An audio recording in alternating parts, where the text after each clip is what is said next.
Yan yung washroom, yan yung vanity, tapos na yan. Pati yung plumbing niya. Yan. Simple lang. Kaya wala pa isang oras, tapos na. Yan. Tapos natatapos lang din yung bagong shower. So yung shower head. Yung plumbing pinalitan ko dyan. Yun yung old niya. Yan. So, yung floor, katatapos lang din. Ito, bagong kwanto. Bagong cabinet. Stove. Yan. Katatapos din ng countertop, backflush. Lalagay ko lang din tong dishwasher. Yan yung faucet niya. Simple lang. Double sink.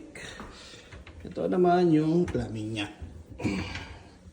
Yan, malinis. Yan. Diba? Ganyan lang.